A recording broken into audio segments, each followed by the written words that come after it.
సభవరం మండలంలో విలువైన ప్రభుత్వ బంజరు భూములు, గెడ్డ పొరంబోకు భూములు, గయాలీ భూములు ఆక్రమించిన వారిపై చట్టపరమైన కఠిన చర్యలు తీసుకుంటామని స్థానిక తహసీల్దార్ అరుణ్ చంద్ర హెచ్చరించారు.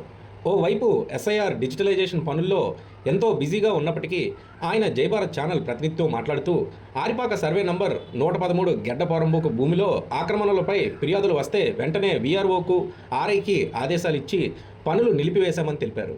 ఈ మేరకు మండల రెవెన్యూ ఇన్స్పెక్టర్ వీరయ్య శుక్రవారం మాట్లాడుతూ ప్రభుత్వ భూములు ఆక్రమించిన వారు ఎంతటి వారైనా క్షమించేది లేదని, జేసీబీతో నిర్మాణాలు తొలగిస్తున్నామని తెలిపారు. అలాగే గొటివాడ కాలనీలో సర్వే నంబర్ 286లో ఒక వ్యక్తి 2 సెంట్ల విస్తీర్ణంలో గల సైట్లో అక్రమ నిర్మాణాలు చేపట్టిన సంగతి తెలిసిందని, దానిపై అతని వద్ద ఉన్న ఆధారాలు పరిశీలిస్తున్నట్టుగా పేర్కొన్నారు. ప్రభుత్వ భూములు ఆక్రమించిన వారిపై సాధారణ పౌరులు సైతం ఫిర్యాదు చేసినప్పటికీ వారి పేర్లు గోప్యంగా ఉంచి నిందితులపై ల్యాండ్ గ్రాబింగ్ కేసులు నమోదు చేస్తామని హెచ్చరించారు.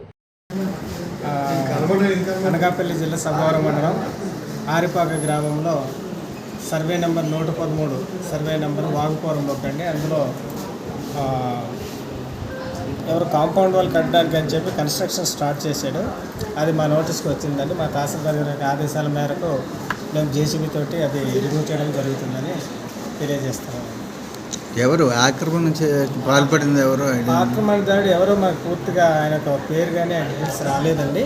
కానీ వీఆర్ఏకి వీఆర్ఓ కూడా ఆల్రెడీ ఆదేశించడం జరిగింది. ఈ రోజు కానీ రేపు కానీ జేసీబీ ఏర్పాటు చేసి అది రిమూవ్ చేయడం జరుగుతుంది. గొటివాడ కాలనీలో ఒకటి ఆక్రమణ జరుగుతుంది సార్.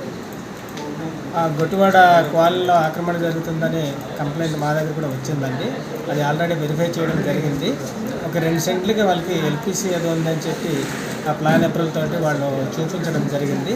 ఆ 2 సెంట్లు కాకుండా ఎక్సెస్ ఏమైనా అక్కడ ఎంకరేజ్మెంట్ అవన్నీ సార్ మహిళా మండలికి స్థలం ఉంది కదా, అది మరి మహిళా మండలానికి కేటాయించడం లేదన్న సంగతి పూర్తిగా సమాచారం అయితే మా దగ్గర లేదండి. కానీ ఆ 2 సెంట్లు కాకుండా ఎక్సెస్ ఏమైనా ఎంకరేజ్మెంట్ ఉంటే మాత్రం అది కూడా రిమూవ్ చేయడం జరుగుతుంది.